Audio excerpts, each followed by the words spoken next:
Awesome. Thank you guys for spending your Thursday evening with us. My name is Tori, if you don't know me. I'm the event coordinator for the library. And today, Richard Weissman has presented on the subject of risk management throughout the world since 2001 for entities as varied as B of A, Cargill, CME Group, Intercontinental Exchange, Shell, USDA, and Singapore Management Institute. Richard is the author of two highly acclaimed trading books published by John Wiley & Sons, the second of which, Trade Like a Casino, was a finalist for the 2012 Technical Analyst Book of the Year. He is a frequent guest on various news media shows, including Auspiz TV. Richard has been a professional trader since 1987 and currently serves as Chief Risk Officer and Head of Systems Development for the Tape Reader LLC, a registered commodity trading advisor with the National Futures Association. Mr. Weissman's topic today is Risking Courageous, lessons I learned from trading like a casino. From his decades of experience trading the markets as well as training traders at Fortune 100 companies, Richard will offer practical techniques to help you develop a plan of action that avoids recklessness as well as paralysis while navigating the complexities of today's investment world. Please join me in giving a warm welcome to our keynote speaker, Richard Weissman. Thank you, Tori. Well, thank you all for coming. I appreciate it. I guess I'll just dig right in. So the normal presentation that I give as a keynote is either Trade Like a Casino, which is my second book, or it is Developing Mechanical Trading Systems with Technical Analysis. So this is a new one that I just rolled out. So I wanted to kind of do something good for the local community and simultaneously see how it runs to a live audience before I present it in the corporate world for lots of money. So you guys have first view, and I encourage you to ask questions. I did a pre-run of it, and it ran around 40 minutes. So there should be around 20 minutes for questions at the end.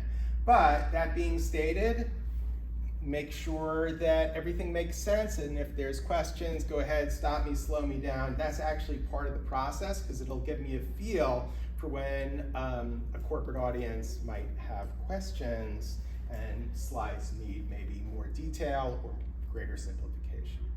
Okay, with that, I'm going to dig right in. All right, so first things first, I'm not giving investment advice. This is just educational. Every investment strategy entails risk of loss and therefore should be viewed in light of your personal financial situation. Okay, so let's talk about risk.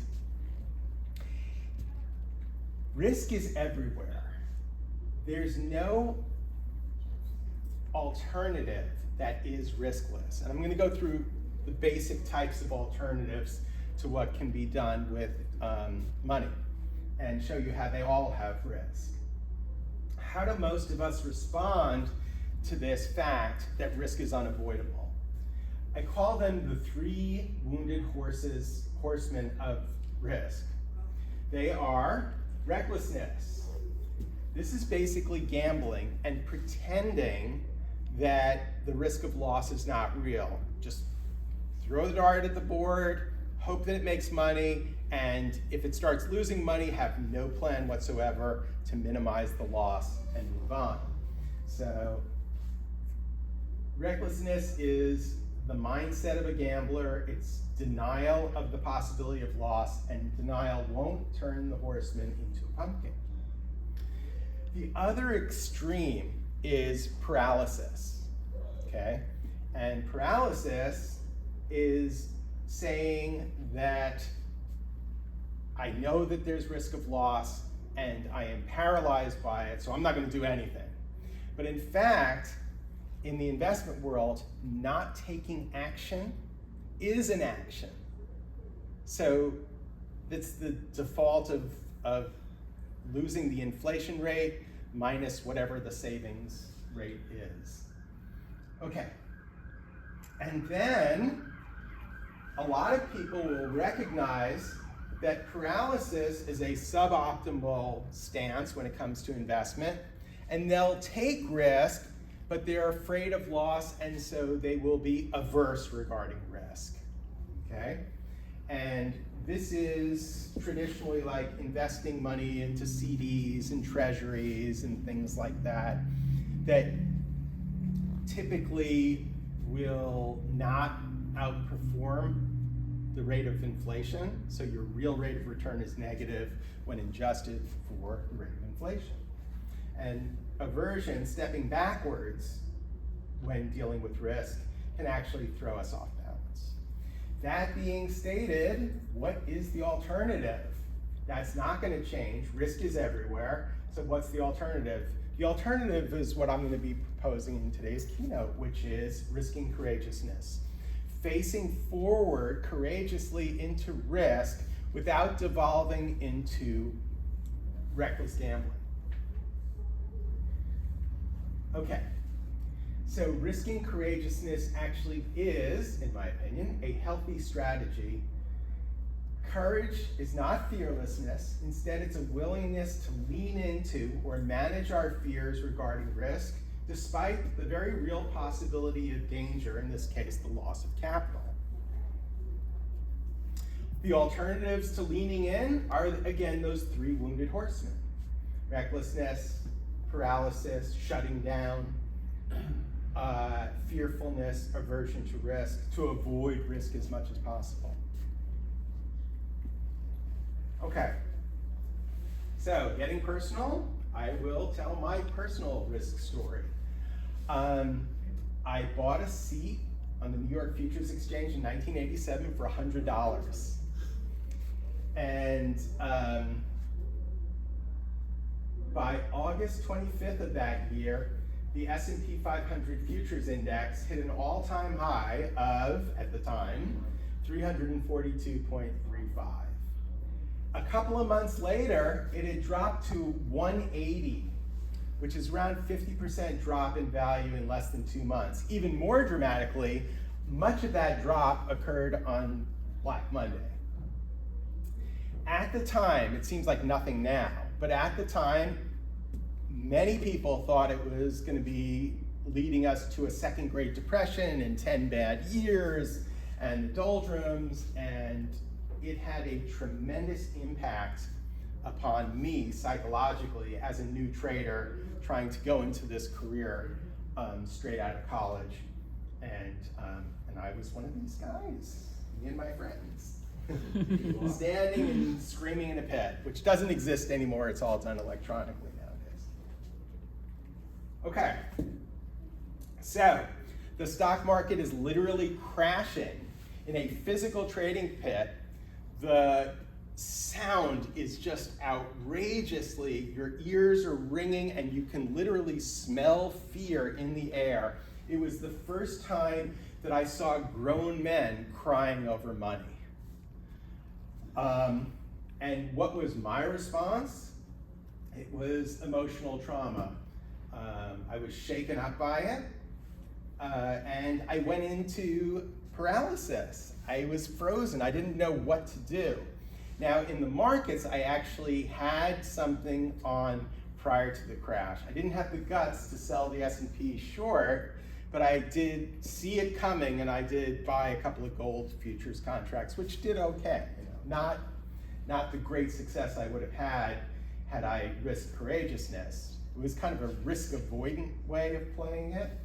But that was before the crash.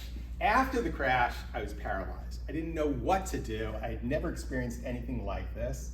And like I said, people thought it was going to be the next Great Depression. What do you do in that environment? So I became paralyzed, and then I realized that's not going to work because I still have to pay my bills. So I decided being risk-averse was going to be the answer. And I did that for a long time. So these crises create biases. And past crises can distort our perception of the present reality and of the unknown future. The '87 crash colored my views on the economy, on the markets, and on life in general. So first I was paralyzed and then became risk averse. Now this is the opposite of what my dad's risk profile was, which was he was a reckless gambler. I had a bearish bias. I thought the market was going to crash, right? Because I saw a crash really early in my career, less than a year in. And it was devastating, and it happened really fast. Markets don't crash on the upside. They take years to move higher, and they take months to move down. So it gave me that bearish bias. But of course, in the pits, one of the great advantages in the old days was you get to see lots of people with lots of different ways of navigating through the markets. And because they wanted their orders filled, they would create colorful personas. So some guy, would wear like a cow jacket with, the cow dots, the black and white cow dots. Another one would wear a crazy tie, and some would scream really. So there was this one guy in the New York pit, and my badge was RLA, and his badge was FIDO, FIDO, and he was always bullish, and he would literally bark his buy orders, figure out, buy, right? The market doesn't care about Fido's bullish bias, doesn't care about my bearish bias. It's just going to do whatever the most demand or the most supply-oriented action is on the horizon for it in the next whatever, the next tick, the next minute, the next second. All right, so why did I have a bearish bias? Like I said, markets don't crash on the upside. It took 2.5 years for the S&P 500 to get from 180 to 345. It took less than 2 months for us to go right back down to 180. So you can see years, months, that's what created that bearish bias. But my contention is that any bias is suboptimal. The ideal for an investor or a trader is to have no bias and just be in tune with the here and now of the markets. Can I go back to the last one and just stop you on that? Yeah. Okay. How long did it take for it to get back up? I thought it was only about 6 months. Yeah, around 6 months. So you're kind of, it looks a bit skewed to me. It went down in 2 months, but it went back up in 6 months, and then it only took 2.5 years to get there, but it got 6 months to get back. Yeah, I mean, I don't have it memorized, but yeah, it definitely takes longer for markets to go up than it does for them to go down. But I'm just saying that's not necessarily a totally fair representation. At the time, it's exactly what it looked like. Oh yeah, it looked like in reverse. Right. Thanks. Yep. Okay, so how do we overcome risk biases? We learn from past mistakes, but remain objective and free from any bias, bullish bias, bearish bias, about the here and now. Just accept whatever the current price reality is without bias. So how did I overcome my bias? I studied the behavior of top traders and investors, and I found that all of them had these 3 things in common. And collectively, I call it the casino paradigm. So what I looked for was an industry that was somewhat similar to what successful traders did. And what I found was that the gaming industry was somewhat similar. So what a casino does is that they create games where any game, as long as it's in their casino, has probability skewed towards them and probability skewed against the player.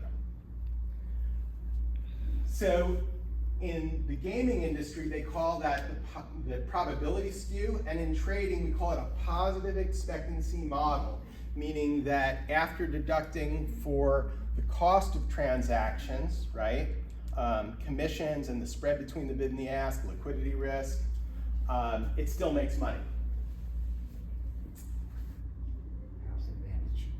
And the other term for it is your trading edge, your investing edge.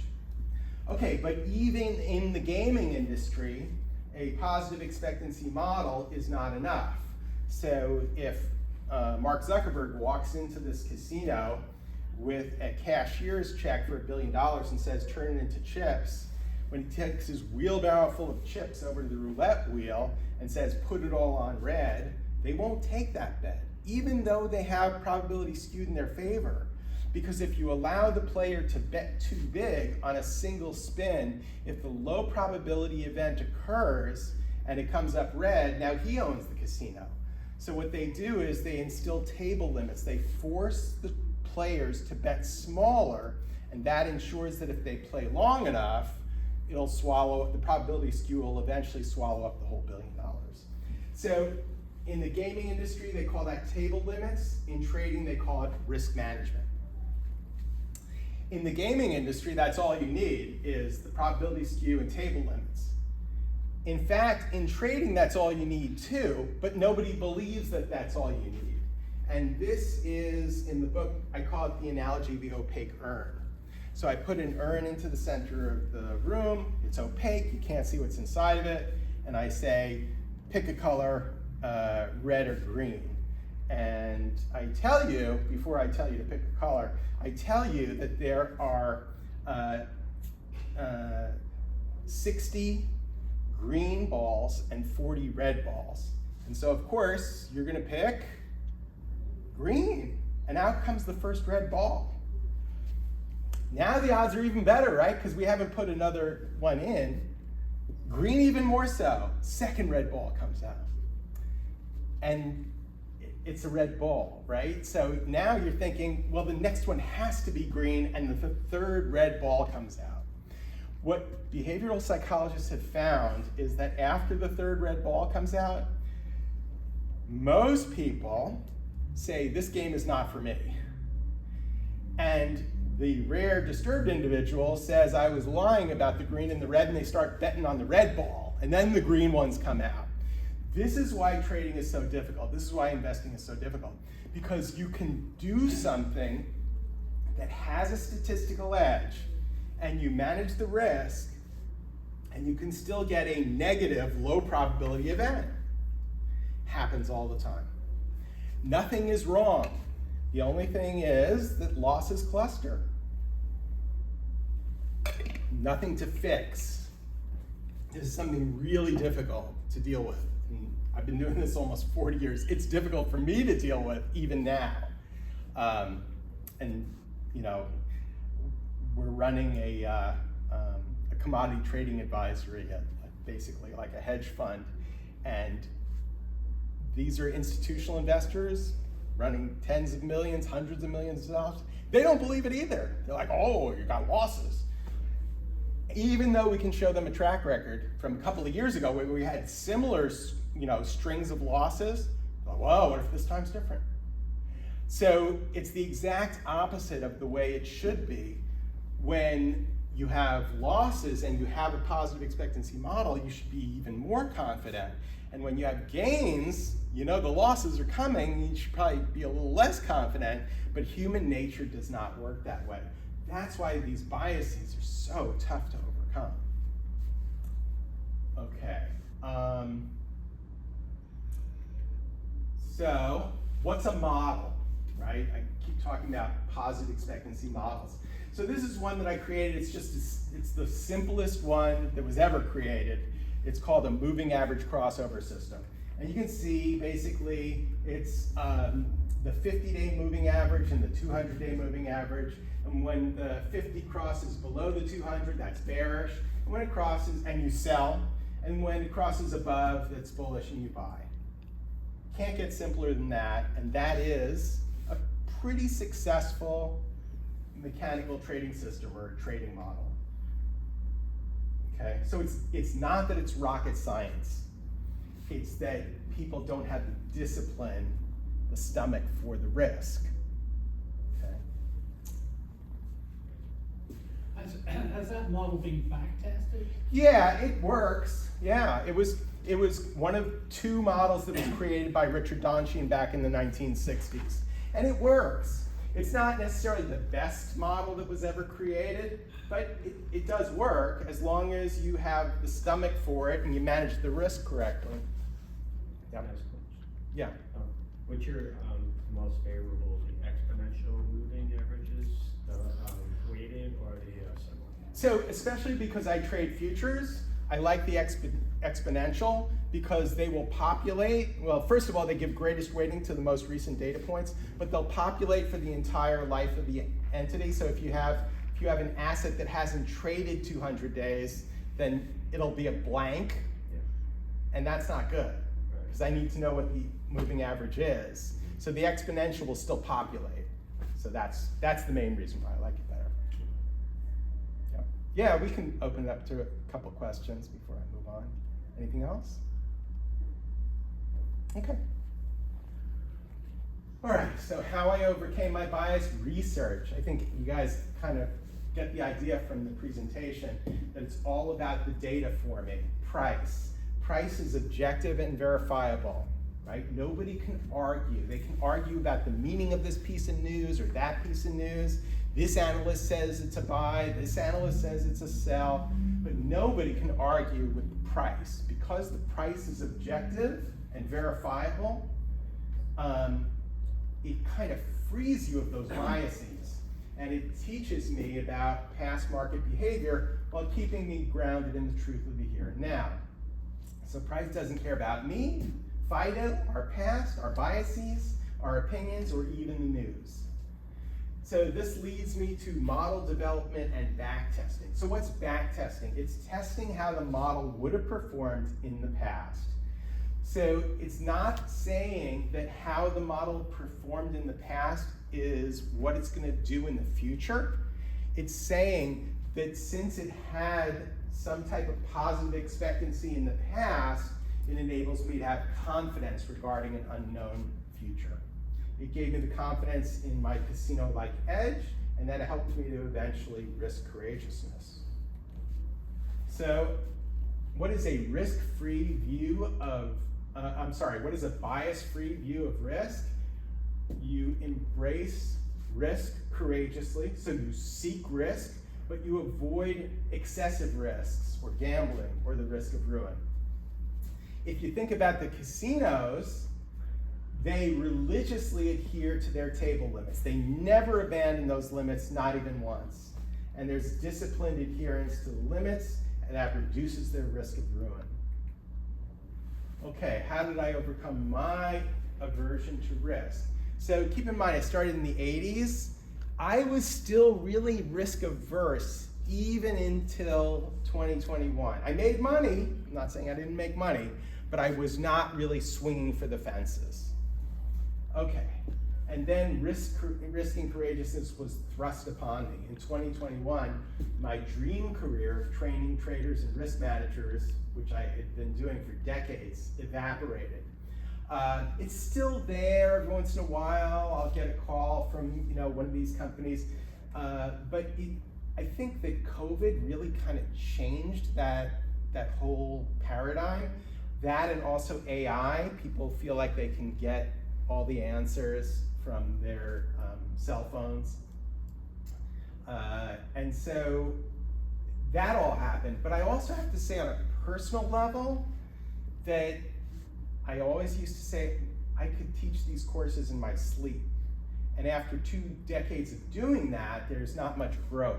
And so I think that was part of it too. I knew how to risk courageousness, but I didn't need to risk courageousness. In 2022, I woke up from the dream and extensively researched an aggressive risk-seeking trading strategy. And I like this acronym, HOW.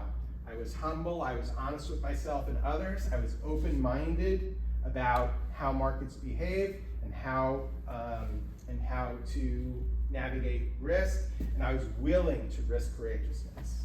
So this is what it was. In 2023, you can see risking courageousness. 2024, risking courageousness. So would I recommend it to others? I don't know. It's really, it sounds great when you see the numbers, but there's a lot of pain, suffering, and heartache between here and there. I go through drawdowns. Should I define the term a drawdown? So what's a drawdown? People think a drawdown is a fancy way of saying a loss. It's not. So when you have an equity peak, let's say you have $1 million in a trading account, and that's the peak that trading account hits, and then it draws down from that peak to 900,000, right? That's a 10% peak to valley drawdown in equity, okay? So 2023 looks great, right? 25 to almost 26% on my money. There was a 19% drawdown buried in there. So it's not that, like I said, you're risking courageousness. You have to courageously face into that drawdown and say, I'm willing to do this in order to generate a healthy rate of return that's gonna pay my bills. Yeah. So, not for everyone. That's why this is just education. I'm not saying to do this. How do those numbers compare to the other market averages? I'll give you an example. 2024, my wife's Roth IRA, not huge, made 40%. Mm-hmm. And, that was just focused investments, I would say. Yeah, So, stock picking, if you like. right. But how does that compare to the other averages, like the S&P for that year? Yeah, I think I beat the S&P. The S&P was pretty good. Folks. Yeah, I think I beat the S&P pretty significantly in 2023 and slightly beat the S&P in 2024. Okay, so there's, it's better than a good average. Yeah, right. But But that's what traders will compare it to. Yeah. How much of a peak was it? Right. Yeah, not dramatic, but yeah. But the other side of the coin is the S&P can go down 60% and 19% drawdown is not so bad. Yeah. Okay, so discipline is about will, not just knowledge. Discipline removes the gap between what we should do and what we actually do. So many times throughout my career, I knew what I should do, what the model told me to do, but I didn't do it. For whatever reason, I was afraid of loss or whatever. So that's what discipline is. It's the ability to have seamless execution like a machine, right? One of my peers, a guy named Tom Basso, calls it Super Trader. He created Super Trader, and Super Trader took every signal that his trading models generated without deviation all the time perfectly, and his goal was to be as good as Super Trader. So to remove that gap between what we should do and what we actually do. So unsuccessful traders, the three biggest trading investing problems. First one is trading without an edge, without a successful plan. The solution is to develop a model to backtest it and flawlessly implement it. By the way, not the only solution, right? There's this guy in Omaha, that's not what he does. He does this whole value investing, and he studies the price earnings ratios of stocks, and that's what he does. But what I do, and what I've found that works for me, is to develop models, backtest them, and flawlessly implement them. The second biggest problem in trading and investing is trading without any risk management parameters. So the solution is to develop a model, backtest it, flawlessly implement it. So I would backtest with and without a 1 to 2% capital risk ceiling. So 1 to 2%. So again, like if you think about $1 million in an account, 1%, 10,000. So never risking more than 1% or 10,000 on a particular trading idea. What happens in my backtested history if I had that 1% rule, and what happens when I didn't have that rule? What happens to the model? What happens if I don't use stop losses, and what happens if I do use stop losses? And I think that if you do that, you will see that risk management really does help. And it's important to go through that because there's gonna be times where you're gonna adhere to the model, risk, and get stopped out, and then it turns right around and you feel like, what the heck did I do? But if you do the back testing, you see that anything, if you do enough data points, anything and everything is eventually gonna happen, but that's what we call a statistical outlier. In fact, most of the time, by having these risk adherence that you stick to, it protects you, it keeps you out of trouble. And again, that's why I use the casino paradigm as a model, because if it's good enough for the gaming industry, it's good enough for me. This is the way they do it, so I want to follow them because they're successful. All right, and then lastly, trading without discipline. The solution is to develop a model, backtest it, years of backtesting on lots of uncorrelated assets that typically don't move together. So for example, the US stock market and the wheat market. Sometimes they move together, but generally they have nothing to do with each other. And so if you test it and you see that it works on these unrelated markets, there's probably a good chance that it's going to work in the unknown future. One observation, algo traders Yeah. and quants, when they develop models, they don't develop one model, they develop thousands. Yes. And they play a game of life on those models and begin to backtest and pick which ones they think are candidates. So. Yeah, so we trade more than one model. We have an intermediate term trend following model, we have a long-term trend following model, we have a model that works upon entropy. So multiple models, not just one. Okay. Okay, so successful traders, the three biggest problems that generate this gap between success and failure. The number one thing that I found that's a problem is the inability to admit when we're wrong. So again, the model tells us when we're wrong. Look at what happens if you don't use a stop loss and you're wrong. Okay. Number two is being paralyzed from executing at the market because you're afraid you're going to end up with a bad entry. So in the book, in Trade Like a Casino, I actually have a chapter called Minimizing Trader Regret. So these regret minimization techniques help with this discipline problem. So this is not about getting a better rate of return. This forces you to be disciplined. So instead of picking a price, what you do is you minimize a regret, and as long as you're not breaking a risk threshold, put on 80% at the market, at the bad price, so that you don't miss the move entirely. And then pick your dream price for a pullback and have 20% executed there. And if it does hit that price, how wonderful, you got this great price that you wanted, right? But if it doesn't, and the best trades won't, right? They just take off. At least you have the majority of your position.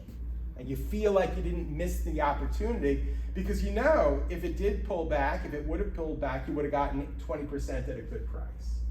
Okay, and then finally, I think the third most common problem is taking profits too quickly.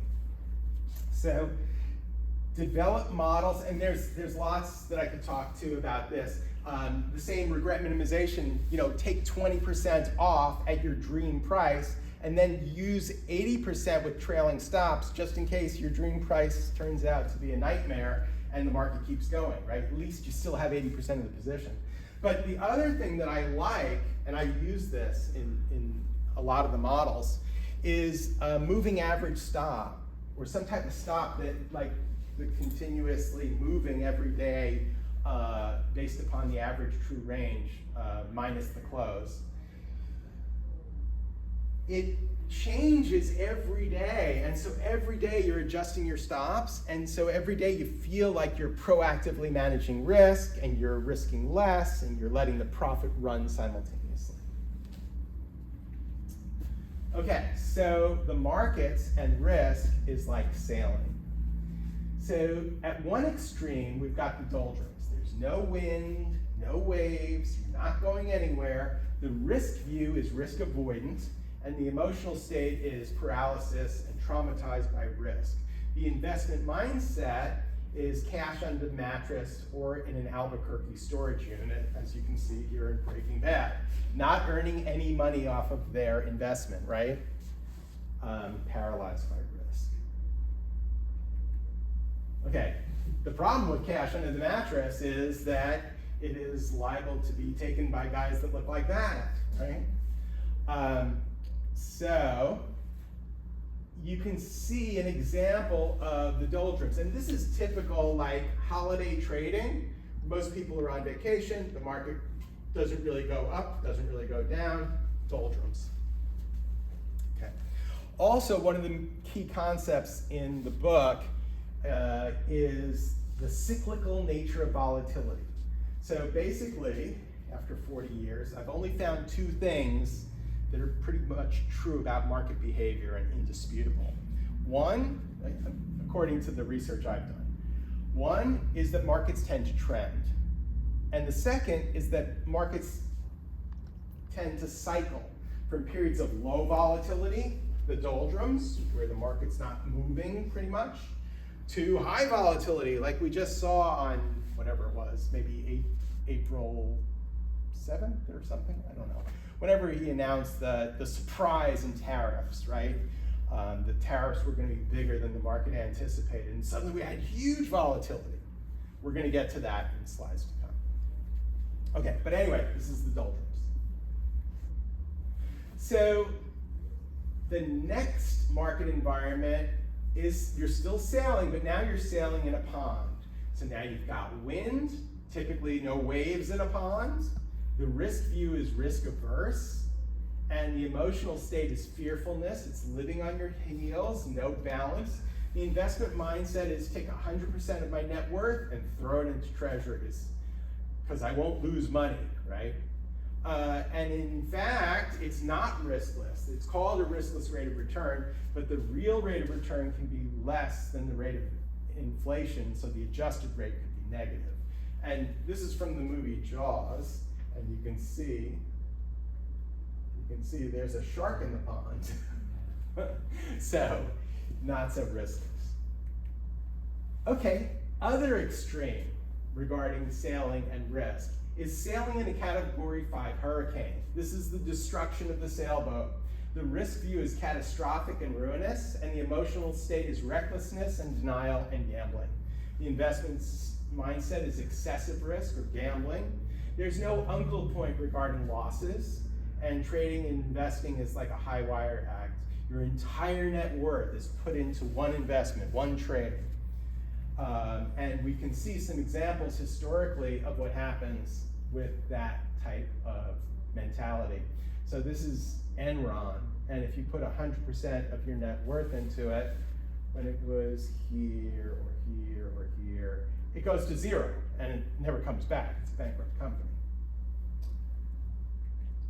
Okay, but if you diversify and put 50% into Enron and 50% into Lehman, then you don't go broke and lose 100% of your capital until 2008, when Lehman also goes bankrupt. Okay, so as opposed to those three views, we have sailing in the ocean. And this is what sailboats were built for. The view is risk-seeking, and the emotional state is courageousness. We lean into fear and the possibility of loss. We lean into emotional discomfort. The investment mindset is risk-seeking and diversification. So diversified equity holdings, diversified real estate beyond simple home ownership, and diversified into alternative investments like hedge funds, commodity ETFs, precious metals, and derivatives like futures and options. And so how do casinos risk courageousness? Ego is deflated. Ego-deflated humility on each single bet, dice roll, roulette spin, hand of cards, combined with absolute confidence in their inevitable success on a long-term basis. So we need to know our edge in the marketplace and do not allow a single data point or even a small string of data points to stop us from risking courageousness. So patience and perseverance. I love this quote by Jaime Escalante. It's not about how many times you fall down, it's about how many times you get back up. So patience and perseverance beats the S&P.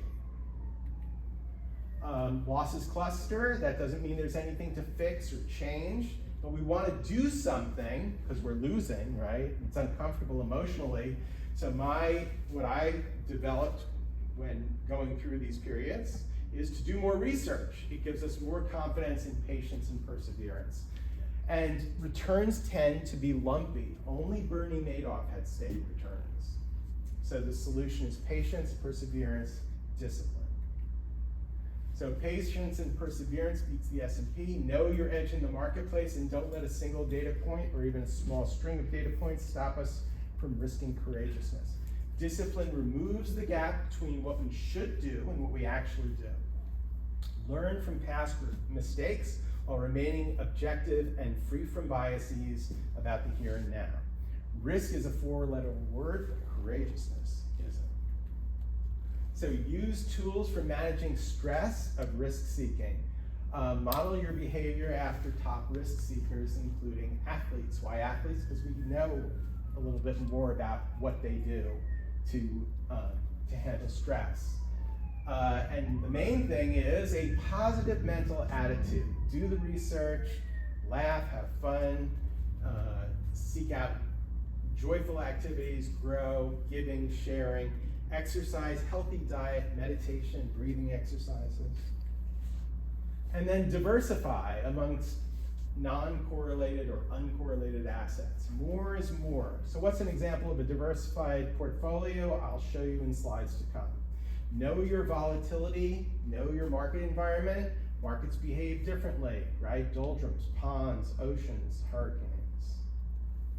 Actively adjust risk exposure levels as the market changes, depending on your personal financial situation as well, age, income, career, goals, and health. So one of the things that when I'm teaching traders, one of the things that I say is when markets get volatile and start moving fast, the tendency is and especially if you're losing, the tendency is to want to speed up and size up, trade bigger, right? Because make it back fast.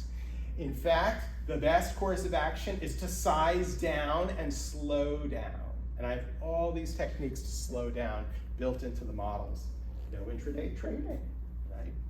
So that slows it down right away. I can't trade until the market's closed. Okay, next. So this is an example of a diversified investment portfolio. As you can see, it contains the S&P, but it also contains other things that are not so correlated, like a gold ETF, like treasuries, like diversified commodities, like the euro, like the yen, and like an international core equity ETF. Because we don't realize it, especially in the United States, because we're so far from bordering other countries. But in fact, if all of our money is in US dollars, then we have currency risk in terms of our investment portfolio. So by diversifying into these other currencies, it actually gives us a little bit of that exposure. All right, and then this is a futures trading portfolio, diversified example. So you can see here's the stock market, oil, natural gas, gold, soybeans, US treasuries, the euro, the yen, and something totally off the wall from any of that, right? Sugar. And this was something from the second book. I created a model, put it in the book. It's called RSI Trend. Basically, when RSI gets above 65, it buys, right? And then it uses a 10-day trailing stop. And when RSI gets below 35, it sells. And it's, again, trailing stop. So notice one asset, this is a 10-year back test, didn't make money. The S&P didn't make money. But the other assets did. So in total, it did make money, right? Even though one asset did really poorly. So this is an example of how diversification helps. So how did you pick those? Did you look at how they were correlated, covariance or whatever? Yeah. across the portfolio and then run through? Okay. Yeah, so basically, I looked at the lack of correlation, one thing, but then I also wanted liquidity. I wanted to be able to get in and out without moving the market. So I suggest, not trading orange juice futures, right? Yeah. Something like that. Okay. So yeah, and sugar, to people that aren't in the futures industry, it sounds like, well, what the heck is sugar? But sugar trades a lot of contracts every day because it's a global thing. It's everywhere. So, okay, and then this one I really like. What is the formula for success in the center? Fortitude, patience, discipline, and courage. All right, and what do we got? See that? Just the same as when I did my dry run at home, 45 minutes. Okay, so I left 15 minutes so that we can kind of open it up for questions, if you guys have any. I'll go one. Who's the projected audience for this presentation? Is it day traders? Is it large investment banks? Or is it all, the whole spectrum of So- people interested? Yeah, so for 20 years, I was teaching a pretty diverse group. There was a lot of energy traders and energy risk managers. Shell continues to be like my biggest client. So one of my good friends is over at, he's the head of refined products, North American Shell in Houston. But the government, I don't know if they have a budget now, but the USDA, Yeah. I've presented for them. So it's pretty diverse. Cargill, so not just energy, some people in the ag world. They did a bit of work with Cargill. They were setting up, in the 80s, they were setting up a prime brokerage kind of operation with the firm I'm working with, and they're pretty smart about how they were doing it. They are, yeah. I actually was, I had heard that they were interested in setting up a new piece of software, and I actually have a friend who has a company in Austria, in Vienna, and I tried to get him in the door, and they decided to go in-house and build their own from scratch. So it's typical Cargill mentality. Yeah, the only observation I'd have is if you took it this as like a personal day trader, you'd have to consider, things like taxes and personal situation a lot more than this. This looks like it's an institutional presentation, which is your target audience.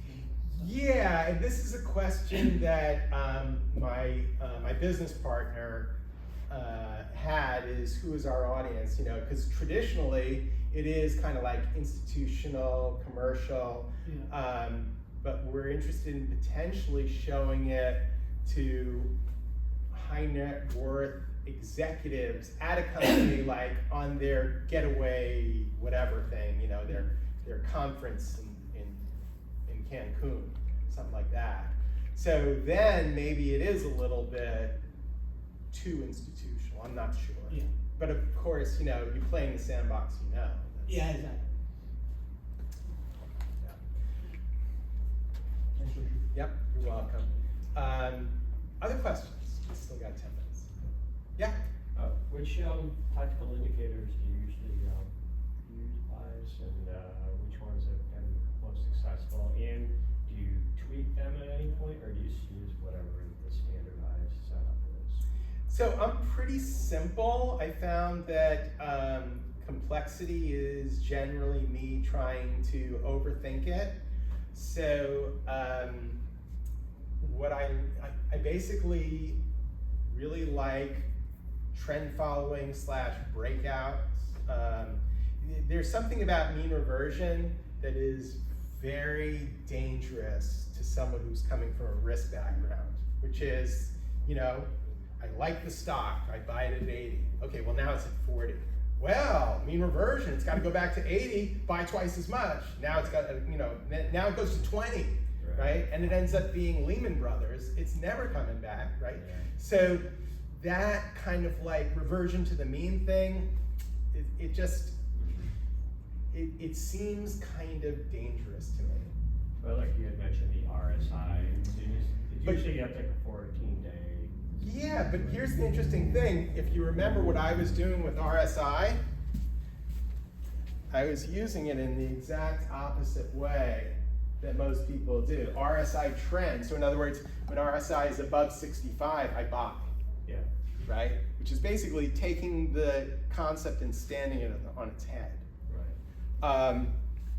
Oh, that at a 14-day. Yeah, 14-day, yeah.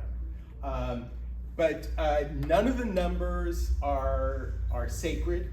Like when I'm teaching a class on technical analysis, I'll say, what's the difference between a 200-day moving average and a 199-day moving average? And the answer is 1 day. They're just numbers. They don't mean anything. But the idea of a 200-day moving average is that it takes a lot of energy to move it, right? To break in a bull market, to break on the downside, the 200-day moving average, it's going to take a lot of energy, and that's why we like it. Yeah, and those are the ones that are most utilized, or spoken of in the industry, right? Sure. 200, the 50. Yep. Yeah. Yeah. So I remember Paul Tudor Jones, his mentor was this cotton trader, and he said to him, look, it doesn't matter what anyone does, no one's bigger than the market, and it's going to go where it's going to go. So if it breaks the 200, sure, there's people that say, well, everyone's looking at the 200, don't use the 200, but the market's going to do what the market's going to do. And that's cotton, which is really a liquid. So if it's like that for cotton, I'm pretty comfortable personally when applying it to the S&P that if it's going down and it breaks the 200, Right. I don't think that there's people gaming the S&P. So I like moving averages. Okay. We already talked that I like exponential for that basic reason, Yeah. right? That it always populates, doesn't matter how small the data is. Right. I like average true range because it gives us an objective feel for historical volatility, right? You have an objective measure of what type of market environment we're in. Are we in doldrums? Are we in a Category 5 hurricane? I mean, emotionally I can feel it, but this is a numbers check, right? Now math is telling me that we're in a Category 5 hurricane. And more importantly, telling me when we're coming out of it, right? So yeah, You ever utilize volume for anything? I've done a lot of work back testing with volume. In my world, which is exchange traded futures, I haven't found anything that's reliable enough. Yeah, it's sometimes it seems to work and help, and then sometimes it really doesn't work. Right. It seems like the pop always happens like after the move. Right. The pop in volume. Yeah. Yeah. Right. So, yeah, I haven't. And then the other difficult thing, of course, is the aftermarket and then the pre-market. Like sometimes there's like huge moves like before average public can even get in, right? Right. So then you're chasing the Yeah, which is again 80-20, right? And that way you don't feel like you're missing anything.